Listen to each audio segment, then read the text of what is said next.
investments, etc. So here we go. Annuities.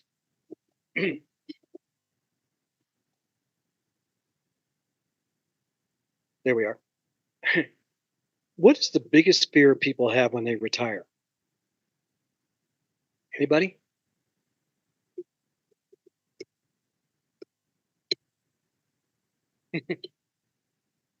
There you go. And in today's world, with inflation the way it is, that really adds to that excitement, doesn't it? So when we study retirement plans, you'll see how 401ks could be a good plan, but they don't guarantee you towards the last 3 years when things happen like this. And they happen every 10 years, it seems like. So having a balance with annuities, which was the original retirement program in this country and in the world, is a good idea to help balance it out. So highlight outliving your income is the biggest fear people have in retirement. It would be mine. That's why I say have everything paid for: your home, your cars, your student loans, everything, insurance. So annuities provide a steady stream of income to a designated person. It's funded and sold only through life insurance. Banks can't sell it. They can have an insurance company they're selling it, but they cannot sell it through the bank. Bank laws don't allow it. And securities. They can sell it through an insurance company, but they can't sell it on the securities. And you must have at least a life license to sell it and talk about it. So life insurance versus annuities. Annuities provides a steady income until death. That's my favorite topic. Okay. It pays a living benefit. I like that. Remember that last question we took? Protects against living too long. We'll pay you till you're 150, coach. Really? Sign me up, because I'm going to live to 150. The owner, annuitant, and beneficiary are all one. The beneficiary is the person that the owner and annuitant elect to get it if they don't want it. They don't have it. Now, life insurance pays if you die prematurely. It helps create a liquid estate to help pay for a home and survival and loans, everything that your dream of life was. It protects against premature death. Highlight premature death. So, funding an annuity is a lot more encouraging than life insurance, but you need both, don't you? Who has control of any contract? The owner. The individual who controls the contract, highlight controls contract, has contractual rights, and responsible for paying into it. The owner. The annuitant is the person who is designed to receive the periodic income from the contract. Upon annuitization, that means liquidation, payments are based on, highlight the age, gender, and life expectancy. The beneficiary is the individual named in the contract to potentially receive benefits if the owner passes away. The annuitant and beneficiary. Death benefit. So what happens if the annuitant dies before you liquidate it? Highlight prior to annuitizing. The insurance company pays out an amount equal to the premiums paid, highlight premiums paid, or typically the account value, whichever is greater to the beneficiary. Pretty nice, isn't it? So you'll get no less than your premiums paid in, if maybe, but you'll get the account value, whichever is greater. Pretty nice.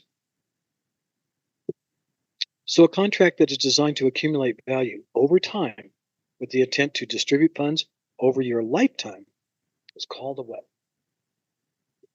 Perfect.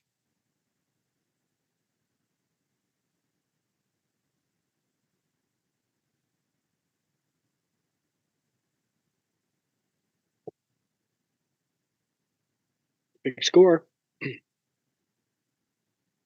Quarterback has the ball. Looking for the receiver. Perfect score. Mm-hmm. Final answer is D, touchdown. Perfect score. An annuity gives you lifetime income. Pretty nice. Makes you sleep well at night. Accumulation period. Accumulate means what? I'm paying into it. So it's called the pay in period. The period of time from which the first deposit to start the annuity payout begins. Premium payment options. You can do single premium, lump sum. Many times customers will come to you today, say, hey, I'm leaving this company. What are my options? You share annuities with them.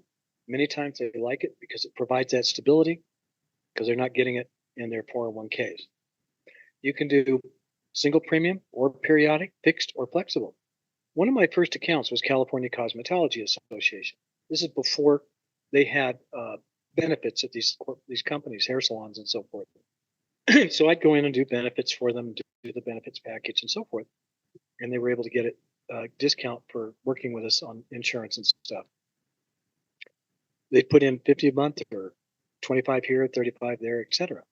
And help build up a little retirement for them when they retired. You can do an immediate annuity, which is something that pays within the year. Immediate, within the year. Many times customers will come to you and say, hey, I'm retiring. I want my 401k in an annuity. You roll it over to the annuity. And in the next 12 months, they expect to start receiving checks. A deferred annuity is more than 1 year. So I put my money into the annuity and I say, come back in a year, 2 years, 5 years, 10 years. It's deferred. Don't bother me. I'll let you know. Okay. So immediate is less than 12 months. Here's my money. I want to start receiving checks. Deferred annuity, beginning more than 1 month, 1 year, 1 year, 5 years, 10 years, etc. Somebody rolled it over. You can do a single premium. That means lump sum, one deposit. Immediate, I wanted to start receiving money now, like from a 401k to an annuity. And I want income now. Highlight income as immediate. You can do single premium, lump sum, deferred. Income is deferred for more than 12 months. 1 year, 2 year, 5 years down the road. Or, like I did with California Cosmetology Association, I did flexible premiums. They were fixed or flexible premiums, typically flexible, and they put in money every month, and income is deferred until they decided to retire. It's cute because, like, years later, some of them were retiring, and they would call up, and I'd go through it with them, and they'd go, "I didn't think I'd have a retirement." They did. Deferred annuity characteristics. Purchased highlight to defer taxes on any contract earnings. It's ideal for accumulating a retirement fund. Highlight that.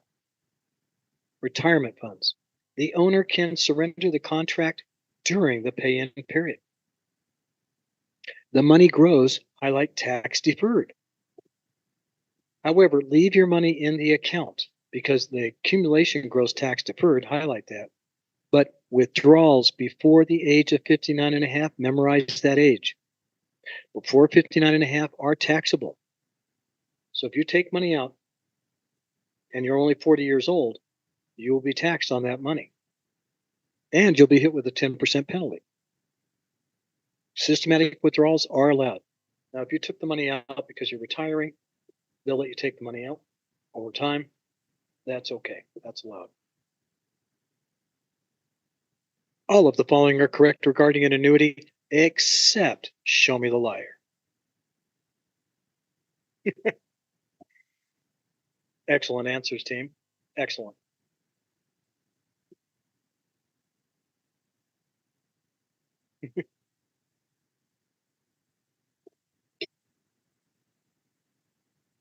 Beautiful. It's not D. The accumulation in annuity does grow tax deferred. Cash value in any account, life insurance or annuities, always grows tax deferred. Remember that, okay?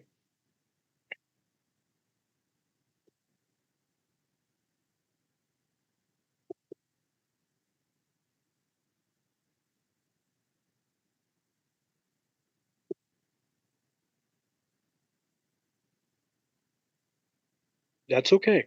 I'm just sharing it with you. I understand.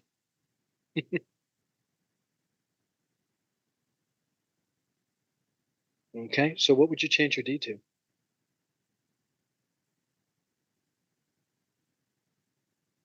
Good.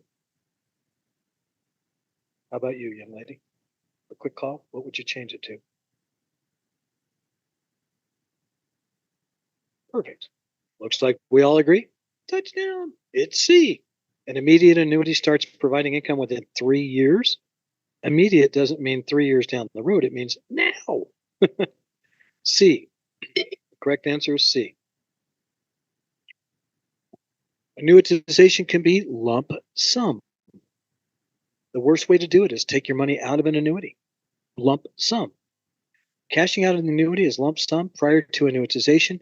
There's no income stream, and you will be hit highlight with tax consequences and penalties, if applicable.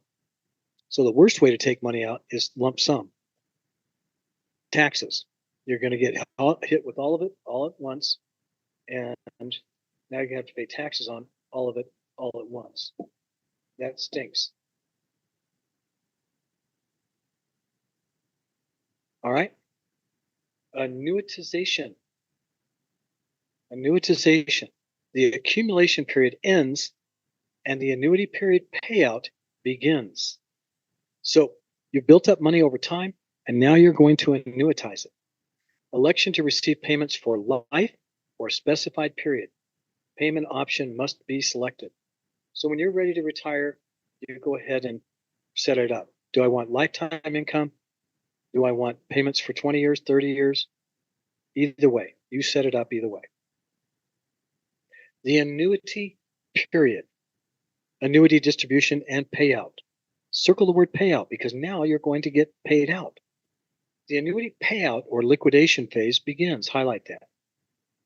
And that's when you convert the annuity into highlight income benefits. The annuity payout option selected can provide temporary or lifetime income. So with some annuities, we take them and we use them for, say, 5 years to help build up a cash flow. And then we go another 5 years on another one, another 5 years on another one. One we have as lifetime income. So you get the combination of the two, and money's being distributed over time to help with your retirement. Keeps you balanced. Once the contract is annuitized, highlight annuitized, highlight the insurance company takes ownership of the money. I used to love talking to accountants and attorneys because they all went, "Oh my God, you lose your money, blah, blah, blah." Well, people don't die at 70 anymore, they die at 90. So the insurance company cannot give you lifetime income if they don't have your money to invest and grow. Makes sense. So if you want a pension plan and you annuitize for lifetime, the insurance company's going to take the money, just like it does from your retirement account. The annuitant is entitled to highlight guaranteed income based on the terms of your contract. Do I want 5 years, 10 years, 20 years, lifetime? It's your choice. The annuitant may be able to name a beneficiary, highlight that, name a beneficiary, to get the money if you die before all benefits are paid. Now, it depends on the option. You're going to learn in a moment if you choose life only, once you pass, that money stops because it's only based on one option. But if you choose one of the other options, then that money is set in reserve and given to the beneficiary.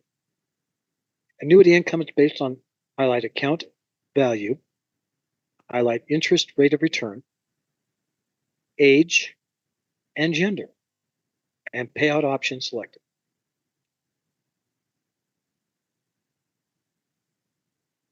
Now here we go.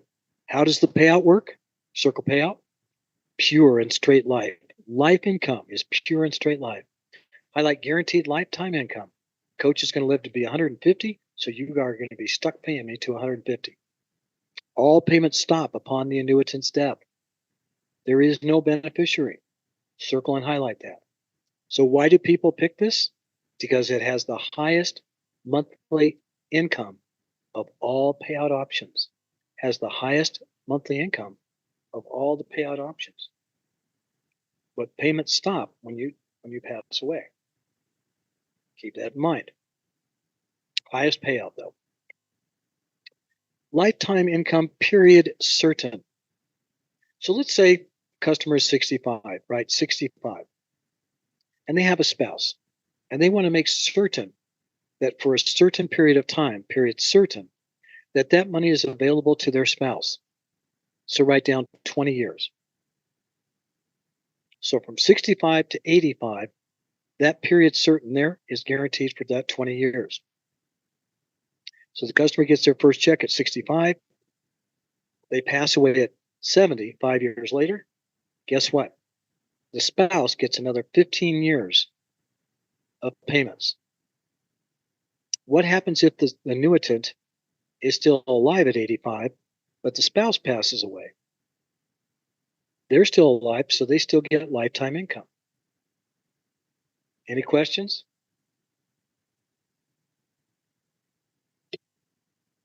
All right. Write down, highlight guaranteed lifetime income, highlight specified period, whichever is longer. If the annuitant dies within the stated period, a beneficiary continues, highlight to receive payment for the remaining time period, the 20-year example. This does not guarantee the entire annuity balance will be paid. That's why you mix them up.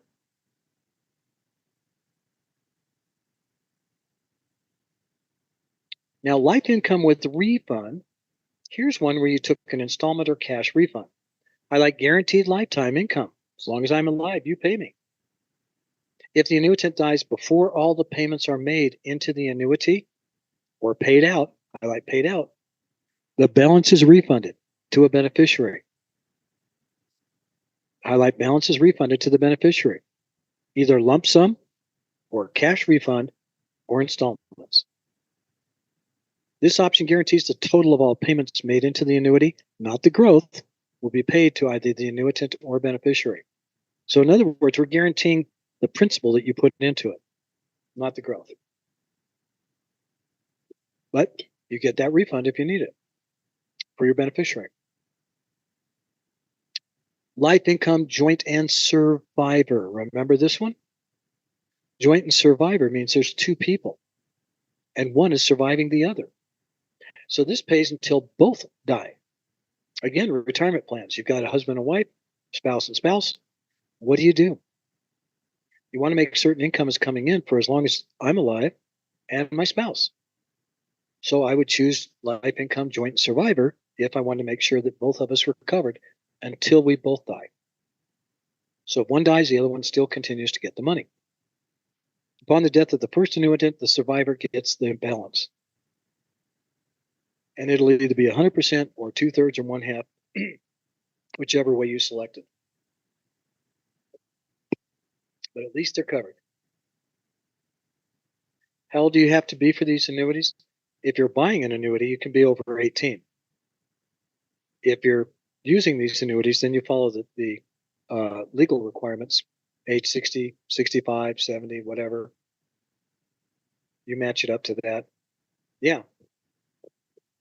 See, that's why I wound up with so many. I have like 7 of them. And I just kept buying them in different ways, but every year I kept funding them because we had smaller amounts that we could put in, but which wasn't great, but I put in what I could legally and grew from there. Qualified and non qualified both. Joint life. Highlight first to die. First to die. Upon death of the first annuitant, everything stops. So you have two people on one annuity contract. When the first one passes, that's the end of that contract. Never did understand that one. Which of these annuity distribution offices promises the largest possible payment to a single annuitant? Yep.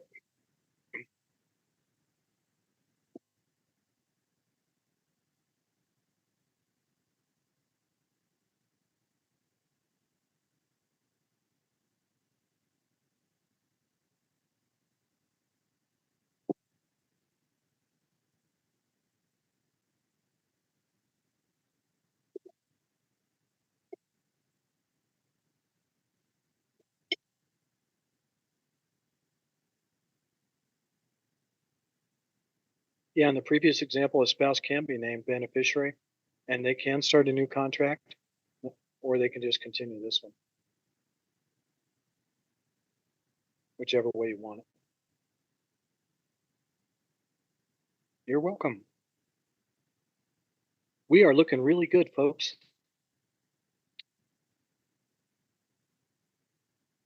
Now remember, it's not D. It's not a lump sum refund. Come on, mouse. Because if you do a lump sum refund, what happens? You get a lump sum and all of it becomes taxable. And if you're under 59 and a half, you get hit with penalties, 10%. So you have to be very careful about that one.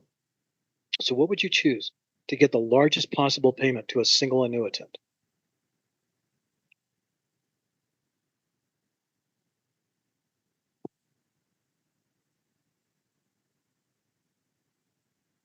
It's not B, life income with period certain. Which one gives you the largest monthly payment? Here we go. So it's not B or D. Which one gives you the largest monthly payment you'll get?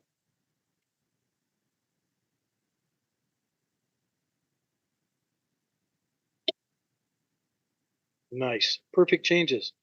Beautiful. All right. Looks like we all agree, I think. It's A, lifetime income. Gives you the largest payout to a single annuitant. Remember, lump sum sounds like it, but you're going to get hit with taxes, possible penalties. Life income with period certain tricked me. They didn't say largest monthly on the slide. I know. That's why I rephrased it for y'all. Okay, so lifetime income. What are the different types of annuities? We have fixed, indexed, and variable. So, fixed, it's a guaranteed minimum interest. They also have a guaranteed a current rate of interest, at least on mine and on the ones I've seen still being used. So you get a guaranteed minimum interest rate that's fixed and guaranteed. So like on mine, they're 4.5 and 5.5%. So let's say it's 5%, 4.5%. That's the minimum guaranteed interest. That's what it will grow even if the market fails. Now the insurance company bears all the risk on the fixed and guaranteed annuity. Fixed level of income stream, but purchasing power could decrease as cost of living increases. Have you noticed your purchasing power is zipping away? So much for good economics. Okay. Fixed. Indexed uses highlight the S&P 500. That's a Standard & Poor's 500. This is what I wish they'd put into retirement plans. At least some of it. Have a balance between being in a mutual fund and an indexed annuity, because then it would balance it out. This gives you a guaranteed minimum interest rate, and current interest rate may be higher and is tied to the performance of the S&P 500. And your principal is guaranteed. So that indexed annuity is something that you want to learn about. If your company sells them, look at them. If not, look at other companies, if it's okay with your company. But look up indexed annuities. They could really be of value. Whereas this one, your interest rate gets locked in and you could lose purchasing power over 5, 10 years. Let's hope that this last 3 years doesn't keep going. Now, the variable annuity is the securities product. So premiums invested into highlight the separate account. Performance is based on the underlying highlight stock market. Highlight not guaranteed. It is a variable annuity. Payments are based on annuity units. Highlight annuity units. When you retire, we add up how many units you've got, and then we fix those units, and then we distribute money to you over your lifetime based on that. Now, because it's a variable annuity, highlight income will fluctuate based on the annuity units. So as the market goes up, your income can go up. As the market goes down, your income will go down, and it'll be based against your units. Buying a variable may act as a hedge against inflation. Contract owner bears the investment risk. Highlight that, circle it, star it. It means if the market goes south, the customer is losing. Remember, you need both an insurance license, highlight that, the one you're taking today, and a FINRA license. Come on back, we'll get you a 6 and a 63 or a 7, whichever you want or need. So what is fixed in a fixed annuity? Remember the first one? What's fixed in a fixed annuity?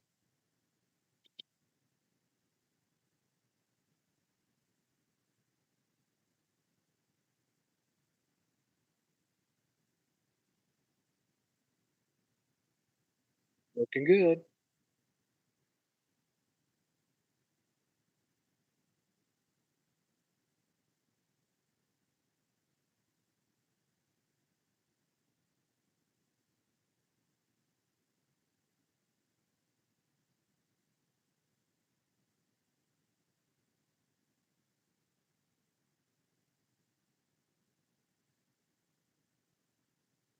Wow.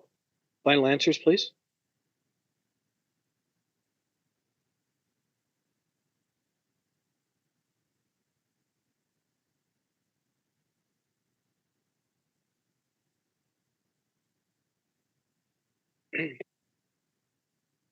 Whew, looks like we have a touchdown. The interest crediting rate is fixed in a fixed annuity. I can't tell you the last time I've had a perfect score on that one. Good job, team. All right. Now here, I want you to pay really close attention to qualified versus non-qualified. Over here, write down play by the rules. Play by the rules means it's a qualified account. See, we have these poisonous snakes called politicians, and they write the rules that we have to follow. Some of those rules are pretty good, like write down retirement plans. 401k would be an excellent example. If you play by the rules and put money into your 401k, what do you get? You get a tax deduction on your monies that you deposit into your retirement plan. If you do an IRA, you play by the rules, you make deposits into it, and you get a deduction. So it lowers your taxable income, and you get that money to grow tax deferred. Nice benefit. When it all comes out, though, it's 100% taxable. So you get a little benefit now and tax later. So play by the rules, set and enforced by the IRS. Like a retirement plan would be a 401k example. So highlight pre-tax, that means you took a deduction. Highlight this sentence. Everything when it comes out is taxable, the interest and the money you put in, because it's never been taxed, and be part of a qualified highlight retirement. Now, non-qualified is dealing with highlight after-tax dollars. So up here, I want you to write payday. All right, so it's payday. Underneath that, who are the four thieves that steal your money? About 30% of it. You earned it, but they're just taking it, spending it the way they want, not even balancing their checkbooks. So write down minus Fed for federal. They take money off the top. Write down minus state. Maybe you live in a state that charges you taxes. All right. Then you've got FICA, which is like 16%, 8 from the company and 8 from you, or if you're self-employed. All right. And then Medicare. All of those are taxed. So when all those taxes come out, what you have left is what we call after-tax dollars. Now, money that goes into after-tax dollars, into anything, when it comes out, is not taxable. So upon distribution, highlight only the earnings are taxable. What's that number? 75,000 minus 55,000 equals 20 grand. So only the 20 grand is taxable. Highlight the 20 grand and draw a line down to it that only the earnings are taxable.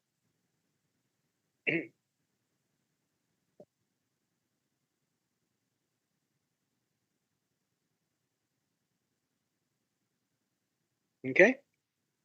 Qualified versus non-qualified. Classifications and uses of annuities are: annuity classifications are based on premium payments, fixed or variable, income benefits, payout options, and number of lives covered. So let's start with what are annuities good for? Retirement incomes. I get tired of these other companies claiming they're better than we are because they ain't. Here's why. Annuities go back to the Roman Empire. Can you imagine that? It used to be when you were a Roman soldier, that your part of your contract was if you died, your family would get income for the rest of their lives. So sign up, you get retirement. Nobody lived past 35 back then anyway. Then we had annuities come over to the United States, and we started offering them to the public, mostly through charity companies, churches, and so forth. Then the companies found out about it and went, let's get it. And that's how they provided pensions before 401ks. But pensions became really awkward. That's why they went to 401ks. So retirement income is huge. You can use your money lump sum, highlight lump sum from a highlight lawsuit. The lottery, inheritance, all can be used lump sum. You can do a group annuity for a corporate pension plan. Did you notice in the strikes that were going on, the UAW in particular, what did they ask for? They didn't want their retirement based on a 401k. They wanted a pension, guaranteed lifetime income. Okay. So you can do a group annuity corporate pension plan through a defined benefit. I'm going to define the benefit based on how much you put into it, how long you're there, etc. Defined benefit group annuity. I can even do TSAs, tax sheltered annuities, for highlight public school employees, highlight 403Bs, or TSAs for school teachers. Nonprofit, maybe you work for a charitable institution, or you do a work for a school that does not, it's not a public school. Then you'd use 501c. These are a great group to play with. That's it for annuities. What do you guys think of annuities?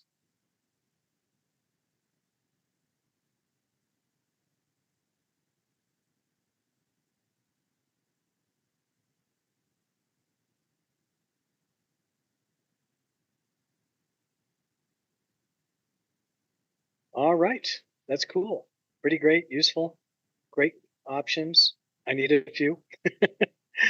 That's what I said when I started out. I need a few. So I would fund one here, fund one there. Good old days. Learn them, know them, because what's going to happen is you're going to need them for down the road for your customers. Okay. So, Section 6, Markets and Social Security. We're just going to finish the class. So, group, circle the word group. I want you to understand the difference between group and individual. Group is the company or association you belong to. Okay? Group. So, group insures the lives of individuals under a single contract. It requires a minimum number of people. Premium cost highlights is determined by age, gender, occupation, like always.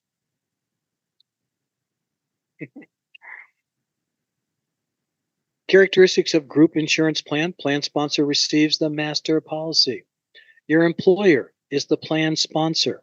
Circle plan sponsor is the one who gets the master policy.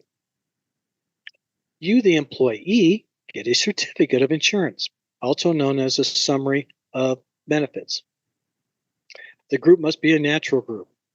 That means a group of people put together not to get reduced insurance rates, but that way they can get benefits because they work for a major corporation like you at the company you work for. Grace period is typically highlight 31 days. Group is always written annually, renewable term. Good grief, highlight that. What's the song we sing when we hear annually renewable term? Happy birthday for you, higher premiums for you. Evidence of insurability is not required because of the law of large numbers. Group.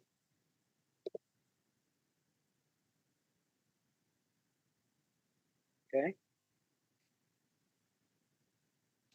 We also have different kinds of group plan sponsors, like employers, highlight partnership, corporation, even self-employed sole proprietors. HPHP, well written, sir. There are two types: yuck, contributory; yippee, non-contributory. I'll share more with you in a moment. You can go to associations like flight clubs, life underwriters, debtor groups, like when I worked at the banks, labor unions, the Taft-Hartley Act, and trusts. Those are all different types of group plan sponsors. You have contributory, so write down yuck, you pay. Actually, write yuck over here and write down you pay on top. That's why it's yuck. You have to have 75% participation. So put down 401k, medical plan, life insurance. Your company puts all these programs together and then makes you pay for them. They might pay part of it. They might even donate 3% of into your 401k, but you pay the majority of everything. Versus non-contributory, which is company paid. Company paid. Non-contributory. Everybody signs up 100%. Why? Because your medical, your dental, your 401k, your retirement plans, everything is paid for by your employer. Not bad, huh? Which would you rather have? Tough choice. When a group of insurance plan is identified as contributory, you pay into your plan. It means everything except one. Show me the liar.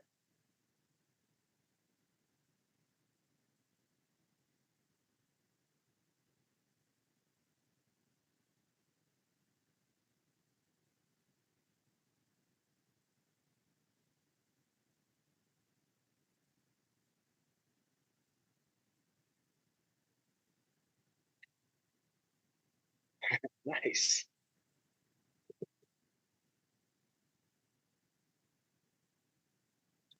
It's not a contributory. Each pay employees pay a portion of their cost of their benefit. That's very true. That's why I call it yuck. We're looking for the what's not true, the except. Okay?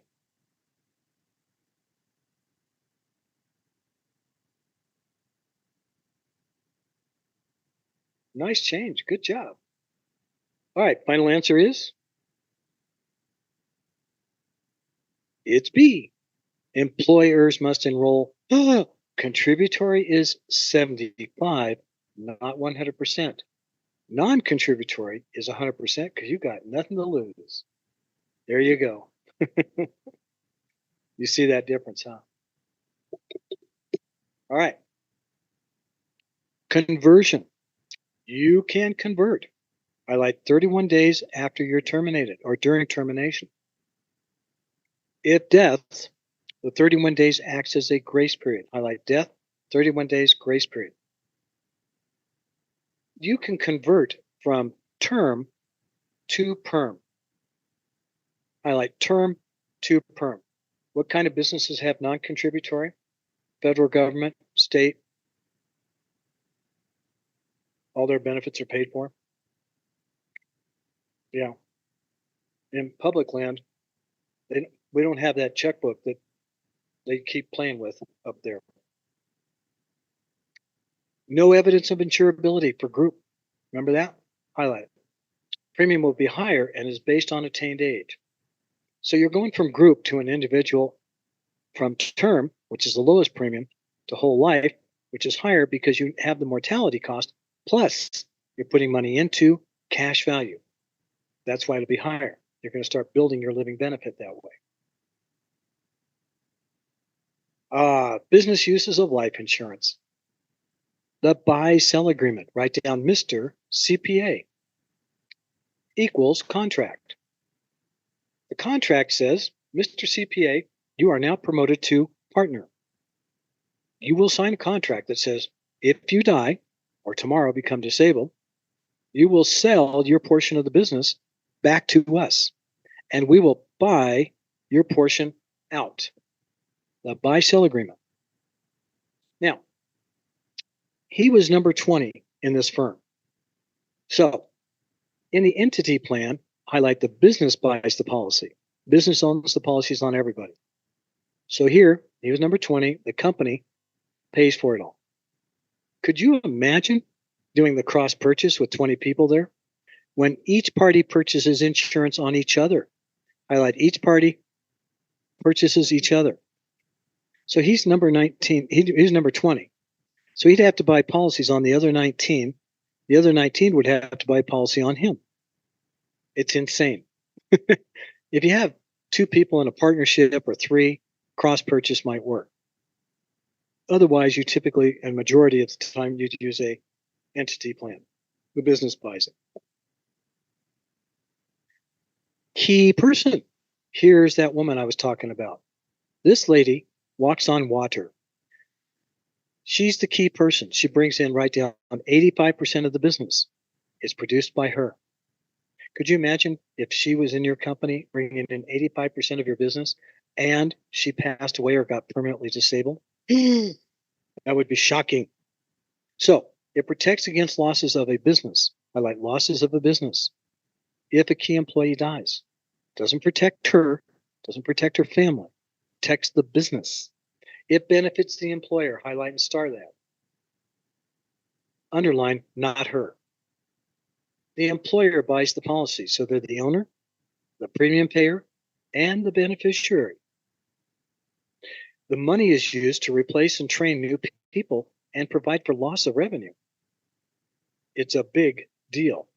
Major corporations do this all the time. Key person. So the primary purpose of a key person life insurance is to do what?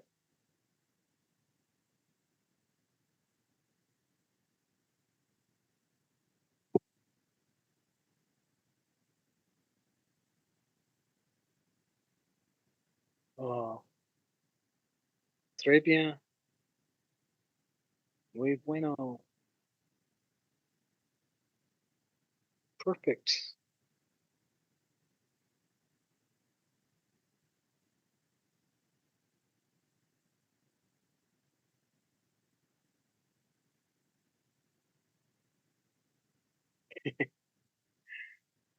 All right, looks like we all agree. It's B. Provide the business with money to recruit and train a replacement employee. Doesn't benefit her or her family, just the business. Well played, touchdown. The wonderful world of Social Security. It was really a beautiful program written by FDR, Franklin Delano Roosevelt. Problem was, we have these cobras, snakes, in Washington that once World War II broke out, they took money out of it and they never honored the original Social Security. The monies were supposed to be segregated. That's right, kept away from everything else, not part of these debt ceiling limits all the time. Now we're thrown under the bus with that as a threat to us. It's horrible. So, Social Security system was supposed to be segregated. Our Social Security numbers on my Social Security card says not for identification purpose. So it's funded by both the employee and employer. FICA, 16%. I think it's 16 or 17, something like that. The employer withholds monies and matches yours. So they withhold 8, you pay 8. But if you're self-employed, highlight that, you get to pay both. Isn't that sweet? You get to hit with the whole nine yards. Employees earn credits or quarters. Benefits are determined by the insured's primary insurance amount. So the PIA is how much do you make? And over your time, your lifetime income, that's how we determine how much money you're going to receive. So that's the benefits. Social Security. Now, to get fully insured, you have to have worked 10 years and paid in for 10 years. It doesn't have to be all in sequence. It can be 5 here, 8 there, 10 there, whatever. So 40 quarters is 10 years. There are 4 quarters to a year. A quarter is 30 days. I'm sorry, 90 days. There are 4 90-day times in a calendar. That's 40 quarters in 10 years. Look what you get in Social Security. It's a supplemental retirement to your retirement. You get spousal retirement. And you can draw it as early as age 62. I wouldn't recommend it because you get hit with a 30% reduction. It even had a death benefit. Now, back in the day, $250, $255 would have covered you. Nowadays, it's more like 10 to 20, somewhere in there. You get survivor benefits for dependent children. Your spouse still raising a child to the age of 16. So if you have 3 kids, when the last one hits 16, that's when they hit the blackout period. You can be a widow or widower. You could be a dependent parent. And when you hit 65, you get Medicare Part A premium free, which is hospital insurance. You'll learn more about that tomorrow. Nice little package. Now, what if I'm under 24? Do I qualify? Yes, if I let you have 6 quarters out of the last 13. I like 6 out of 13 under 24. At 24, you have to build additional credits. You get survivor benefits. So, as I said just a moment ago, when the youngest child reaches age 16, youngest child, highlight age 16, surviving unmarried spouse hits the blackout period. So let's pretend mom is a survivor. She's 55. Juniette hits 16. Mom doesn't get any more money until she hits 60. Now, that doesn't mean we're not still providing for Juniette. Surviving children receive benefits until highlight 18 or 19 in high school. So if they're still in high school, maybe they need an extra year, they're still covered. So you'll still get money to help cover them. Surviving parents may also be eligible. So you get a little extra here and a little extra there. That's it for Social Security. Any questions, thoughts, comments?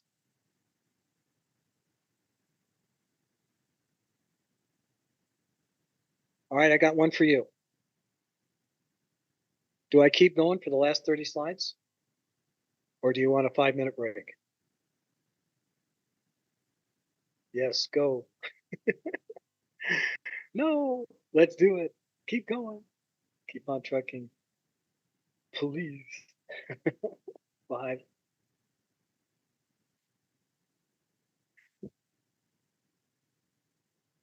All right. How about if we do this, just in case those two in there are having difficulties? Let's take a 2-minute break. Will that work for you all? Yeah, take a 2-minute break. That way, those people that said 5 can take care of themselves.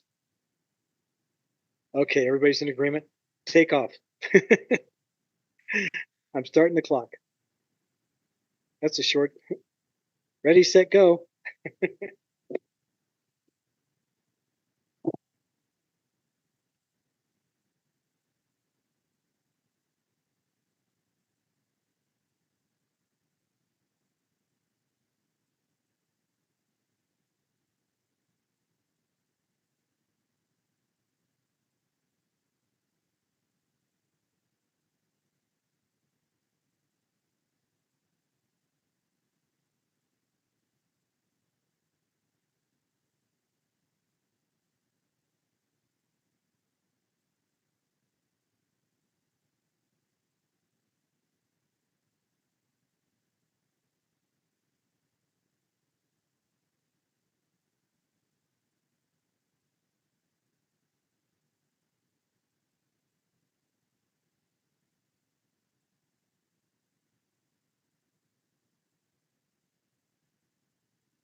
And welcome back. Do any of you have any questions, comments, or thoughts about the class, how we're doing? Any particular areas that you're concerned with? My brain hurts. I totally understand that. So as I said, and I want to mention it one more time, if any of you are new to this industry, going well, first time I'm learning through, it's a lot of information. If you're going through this the first time, do not hesitate to come back. Sign up for next Monday and Tuesday, and we'll do it again. Repetition, repetition, repetition makes you work and grow it and develop it and get stronger with it. Okay, and then take that comprehensive test. But if you come back, it's free. So definitely take advantage of it. We want you. We want you guys throughout your whole career. So take advantage of it now. All right, Section 7, federal tax consideration. Free. Okay, yes. There you go. And retirement plans. So, taxation of life insurance. Taxation of life insurance is premium free. So, benefits free. Individual premium policies, premiums are not deductible. Highlight that. See, you're personally paying for it with after tax dollars. Highlight after tax dollars. Personally. So, you don't get a deduction for doing it. Premiums are not deductible. That's why it's tax free when you receive it. The premiums you pay in become your cost basis. Highlight that. We finally are going to get to the cost basis, which you already know. What is the cost basis? Write down 75,000 minus 55,000 equals $20,000. Sound familiar? Because it is. So what the cost recovery rule says, the owner is taxed on the equity. Highlight taxed on equity. Write down interest, growth of the account. So you have an account value of $75,000 minus the 55,000 you put into it with after-tax dollars. Write down after-tax dollars, which means you have an equity growth of interest of 20,000. So it's just the 20,000 that's taxable, not the part you've already paid taxes on with after-tax dollars. Any questions at all on the cost basis? Did my pre-studying help you?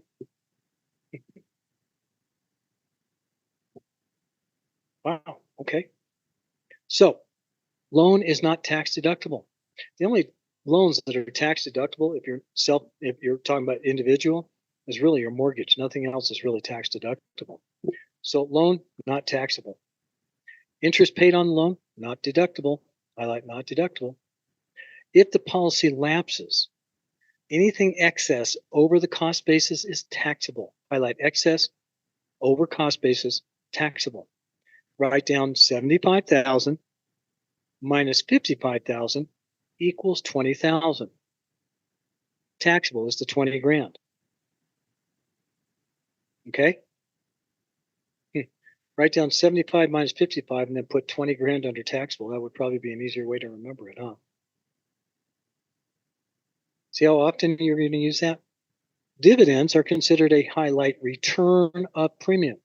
What does that mean when it's a return of premium? It's not taxable. Circle not taxable. Dividends are left with the insurance company to earn interest.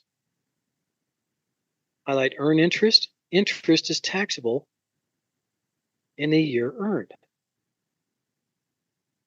So if you take the dividend out, it's considered interest and taxable. If dividends received exceed the total cost of the premium or the life insurance policy, highlight the excess dividend is considered taxable. Write down 75,000 minus 55,000 equals 20 grand. See how often you're using this? Death benefit. Circle not taxable. I don't care how you phrase it. Anytime a beneficiary receives death benefits, it's tax-free, not taxable. Star that. When paid lump sum, only interest is taxable when received in installments as part of a settlement option. So highlight interest. Interest taxable. The amount you earned on an investment. That's the only thing. Benefits are included in the insured's estate. Why? Because the government wants to hit you. The death benefit may be added to the insured's estate and may be subject to estate taxes. If you're over that dollar limit, it's 52 cents on the dollar. Accelerated death benefits. We're going to accelerate your death benefits. Remember, this is personal life insurance. Highlight personal. Death benefits are considered tax-free when qualified based on the following. Highlight tax-free. 24 months or less of life expectancy. So we're accelerating your death benefit today to help you through your last days of life. Benefit must be at least equal to the present value of the reduced death benefit remaining after payment of an accelerated benefit. What the hell does that mean? Write down $100,000 would be the DB, death benefit. $100,000. So put down minus 50 grand.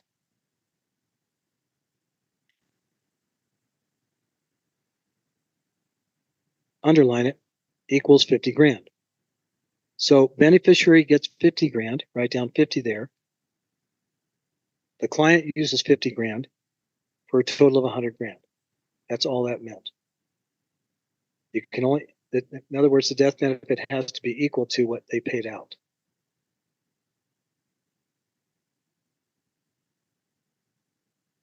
Under what circumstances would a policy loan and a life insurance policy be taxable? Wow, good answers.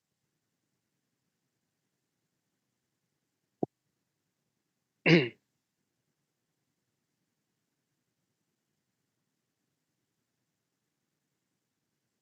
not A. Policy loans and life insurance are always taxable.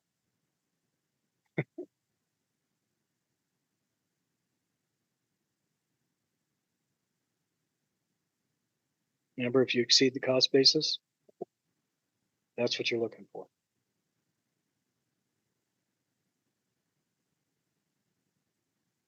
Good, good, good. It's not B. If the policy owner dies, the policy loan becomes taxable.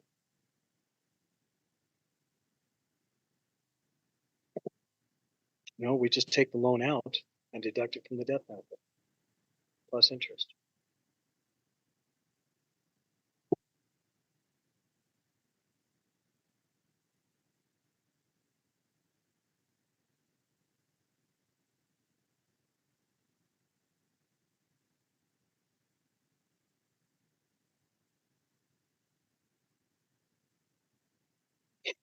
All right, looks like we all agree. It's C. If the policy lapses or is surrendered, any loan amount in excess of the cost basis, highlight that, is taxable. Remember, 75, 55, 20. Hike. Any questions? Good job, team. So premiums paid, taxation of group. Now we've gone from personal to group. Circle the word group. Premiums paid by your employer are tax deductible as long as they are less than, highlight 50 grand. Premiums paid by you, no tax deduction. Highlight not tax deductible. Death benefit proceeds are always income tax free to the beneficiary. Death benefits always tax free. The modified endowment contract. Thank you, President Ronald Reagan. They didn't like the fact people were dumping tons of money into a life insurance contract. And then they'd access the money anytime they wanted. They'd use it, pay it back, use it, pay it back. And the government never got to tax it. It just kept going back and forth and they never got to touch it. So the government, under President Reagan, said, oh, let's find a way to tax it. So they created this modified endowment contract that says you must pay in for the first 7 years, 7 annual net level premiums. I like first 7 years, 7 annual net premiums. So you could be 500, 1,000, whatever. Put in 1,000 a month for 7 years, 70 grand. Then it's no longer a modified endowment contract. What's the big deal with a modified endowment contract? Well, first of all, if you do single premium life, it's always going to be a MEC. Now, here's the key. All cash value transactions are subject to tax and penalty based on a last in, first out, the highest amount they can hit you for. All right. So if you borrow money out of it or take money out of that contract, you're taxed.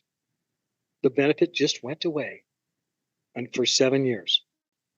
Now, funds are also subject to it when you take withdrawals to 10% penalty on 59 and a half. So if you're under 59 and a half, highlight prior to 59 and a half, it's a 10% penalty. There are exceptions. If you make distributions after 59 and a half, you're okay. Or if you die or become totally disabled, you're okay. All righty? So highlight exceptions. After 59 and a half, you're okay. 1035 tax-free exchange. You're going to be doing this the rest of your life. Highlight tax-free exchange. Highlight your cost basis of the original policy. This could be a really big advantage to you, and you'll get hit with it all the time. If you go from one life policy to another, transferring the cash value, use the 1035 because it maintains your original cost basis.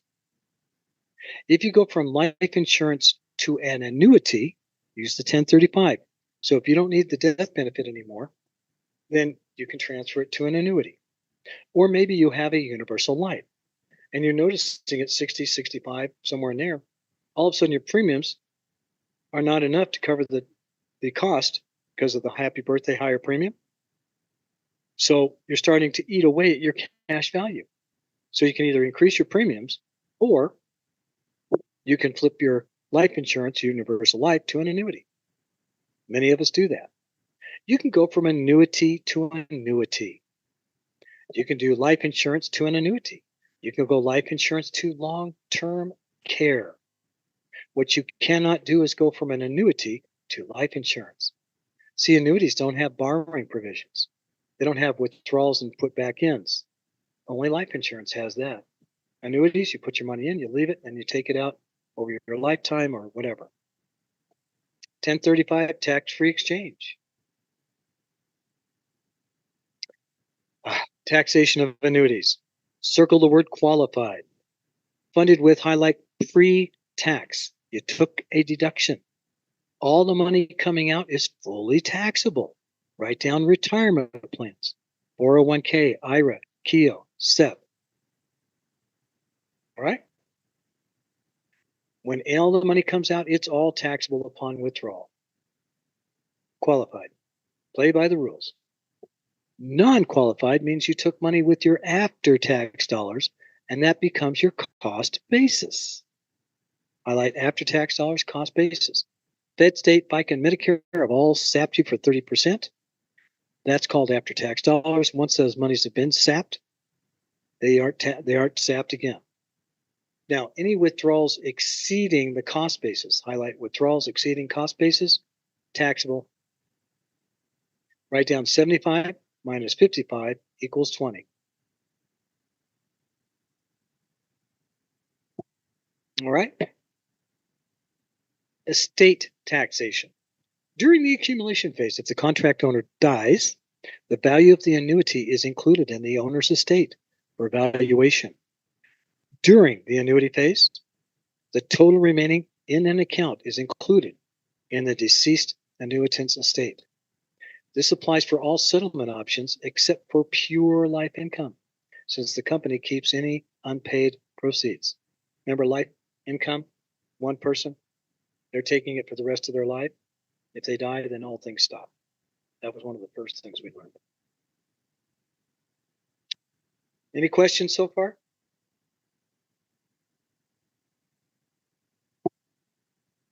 All right, retirement plans. This is one area you'll be in a lot with. Qualified retirement plans. I like qualified. Play by the rules. Favorable tax treatment. Employer contributions. Highlight tax deductible. Employee contributions. Pre-tax or tax deductible. Contributions from any retirement plan are taxable. when withdrawn. You may not touch under the rules of qualified your plan, retirement plan, prior to age 59 and a half. If you do, if you're younger than 59 and a half and touch your money, you'll be hit for taxes and highlight 10% penalty. Taxed and penalty, 10%. Now this is cool. They actually raised it from 70 and a half to 73. So you must start taking money out of your retirement plan by April 1st when the employee reaches age 73. So the year that you hit April 1st, age 73, then you have to start taking money out. If you don't, it's only a 25% penalty for the amount you should have taken out. Kind of pathetic, huh? So there you go. Non-qualified retirement plans, circle non-qualified. You put money in with after-tax dollars. Contributions are not tax deductible, like a Roth. You put money into a Roth, you can't take a deduction for it. It just grows tax deferred, and when it comes out, it's tax free. Earnings are typically tax deferred. Highlight earnings tax deferred. Distributions only earnings are taxable as ordinary income. Traditional IRA. This is the IRA that everybody should get involved with. Anyone with highlight earned income, not dividend income, not interest income, not rental income, earned. You went to a place of employment. You punched in, you punched out, and you earned money. Qualify for an IRA. That's why contributions are deductible. Highlight contributions, deductible. Earnings grow, tax deferred until withdrawn. See? Anything in cash value, anything in the annuities grows tax deferred until withdrawn. The RMD, the required minimum distribution that I just made a joke about, payments from the account must start, highlight April 1st, after reaching age 73. Highlight 73. If you don't, you will be hit with a 25% penalty. So if you were supposed to take out 20 grand and you didn't, you're going to be hit with a $5,000 penalty. I hope it was worth it. All amounts distributed are highlight taxable. Government wants that money. They're broke. Premature distributions before 59 and a half, highlight before 59 and a half, get hit with a 10% penalty. Unless, highlight a qualifying event, such as you died. Right, to highlight LTD, long-term disability. Qualified first-time home buyer. Anybody saving to buy a home?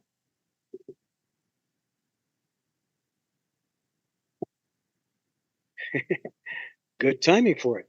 Your customers, my customers loved it. Excessive medical expenses. Education. Put money in, take it out for education. Pretty cool. Premature distributions. 59 and a half, 10% penalty except for qualifying events. Now, IRA rollovers. If payment is made directly to the IRA owner, highlight owner, the owner has 60 days to deposit to a new IRA. Highlight 60 days deposit new IRA. The company rolling the money over to the customer must withhold 20% as required by our friends at the IRS. 20% IRS. And you're only allowed to do it one time per year. So you can see this can be a real pain in the neck. But what happened, too many people took advantage of the system. They would take the money out of their IRAs or retirement plans, not withhold the 20%, and then they'd pretend they could write off the difference. And the government didn't tax it. So that's why they made this rule. I always did the transfer direct rollovers because funds are directly transferred from one qualified plan to the trustee of an IRA. I like qualified to IRA, straight over. You can do that as often as you want, no 60-day requirement. No taxable event there. Now, a Roth account is different. So up here, I want you to draw a box. I want you to write down IRA.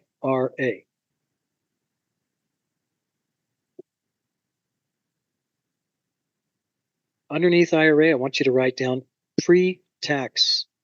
You put the money in and you got a deduction. It's called pre-tax. The money, like cash value in a life insurance policy, annuities, under the qualified retirement accounts, IRA, the money grows tax deferred. Write down tax deferred.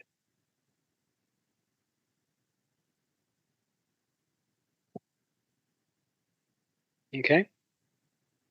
And withdrawals, fully taxable. Withdrawals, fully taxable. So the difference between an IRA and a Roth IRA is you get a deduction, whereas contributions to a Roth, not tax deductible. Skip this one, go to here. Why do people want a Roth? Because after 5 years and over the age of 59 and a half, everything is tax-free. Highlight 5 years, 59 and a half, tax-free. You can also take a tax-free penalty distribution of earnings for qualifying events, death, long-term disability, etc. So I want you to get the idea here that you can put money in pre-tax, but when you take it out to convert it to a Roth, traditional IRAs, convert it to a Roth, all the money coming out of the IRA gets taxed as ordinary income. That's what that sentence means. So you take the money out of here, pay your taxes, roll it to a Roth. That's what I'm doing with some of mine. I love tax-free. Other plans are like savings incentive match plan for employees.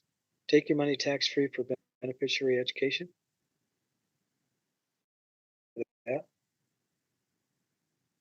I think you have to pay taxes on the distribution, but you can take it out without penalties. That's really what they're implying.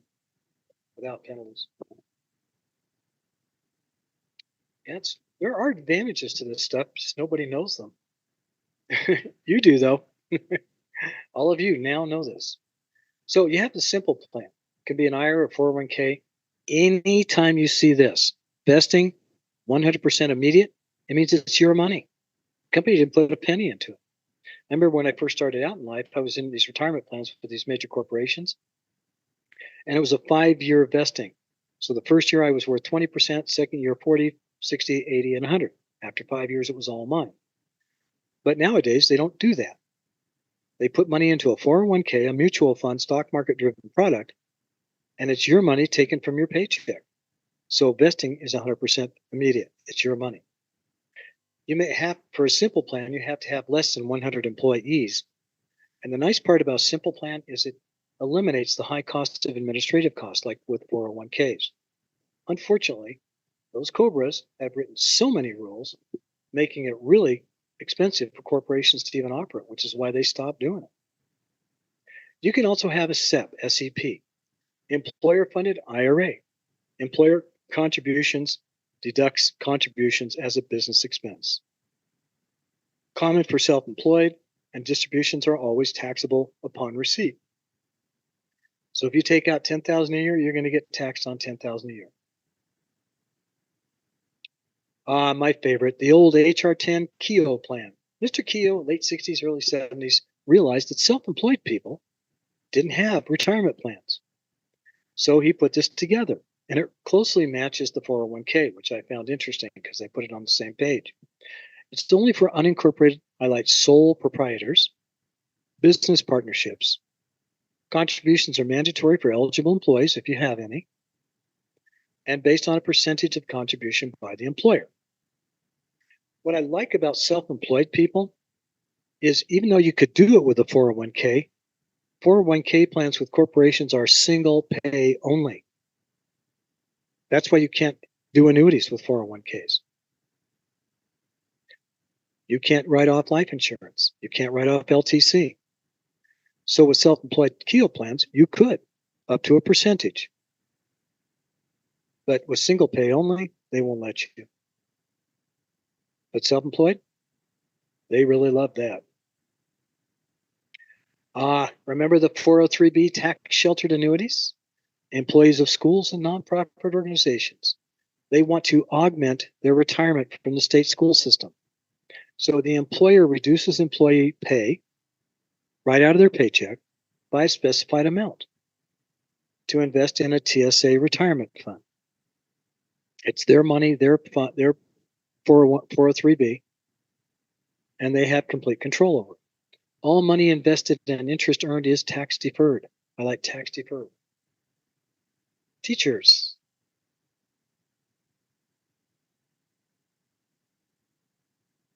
That's it, folks. You guys made it to lunch. I can't believe it. You guys were great. How did we do? Did this class connect the dots increase confidence? You know that you can come back and do it again. Do not forget to take the comprehensive test.